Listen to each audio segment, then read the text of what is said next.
Give y'all a little insight into what's going on inside of the Alabama Department of Corrections.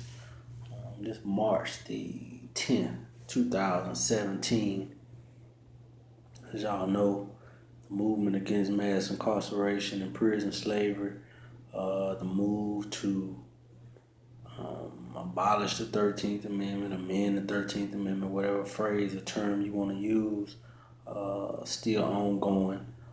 The challenges that we are facing with repression inside the system, we're still being confronted with that.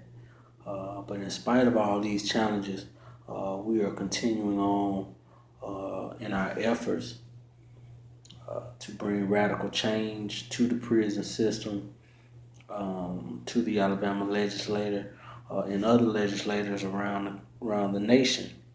Um, as y'all know, there's been a lot of people who have been under tremendous amount of government repression for speaking to the media about the issues that are taking place inside of the prisons, about the prison conditions, for really putting information out there to educate the public at large about the reality of prisons,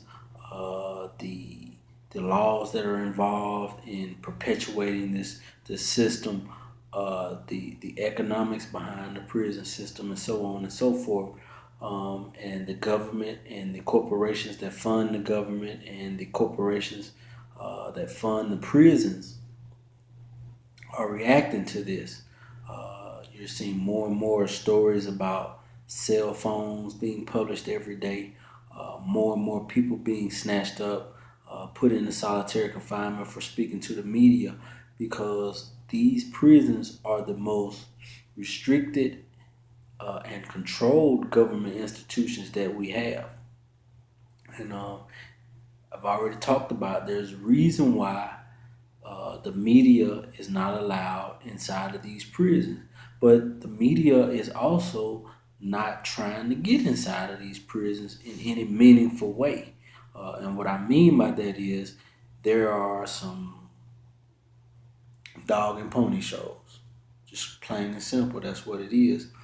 Dog and pony shows where the media or come inside of the prison under the escort of the Department of Corrections, the commissioners or whatnot, and they they don't go into the cracks and crevices, so to speak, of the prison. They only go where the administrators say, well, y'all can go here, y'all can go there, y'all can't talk to anyone. So when you have a media that is willing to be a part of this type of uh, ruse, then the media becomes complicit in withholding the truth from the public.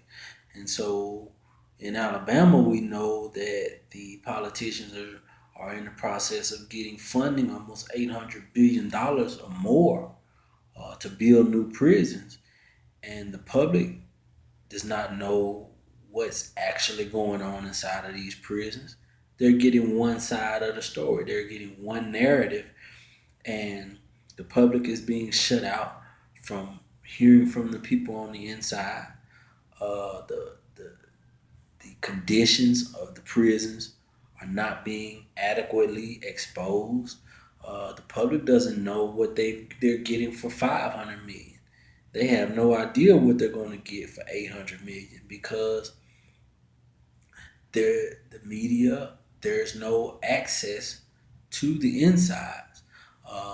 I filmed some videos a while ago showing contractor fraud, showing how um, the ventilation systems, the air systems were not even hooked up, but the public is being charged as if all of these things were done in these contracts. There's open wiring. Um, there are so many inadequacies and deficiencies in the way that the prisons are being built due to fraud on the part of the contractors. They're skimming off the top. They're charging the public, and just by way of an example, they say, well, let's say they're building a unit and It's supposed to have heating and air. It's supposed to have certain type of concrete to meet the building codes. Well, instead of them purchasing the appropriate materials, they're buying cheaper materials. On the contract, the ventilation system, it'll be in the blueprint and it'll be in the final charge to the public. But if you go to the prison and look, you'll see that it is not constructed. It wasn't built, you know, and this is going on and on and on and on, and we're about to see it now on a larger scale, on $1 billion scale with this new prison proposal. And it's unfortunate that the public um, does not seem to be gravitating towards this. This is a disciplinary I got.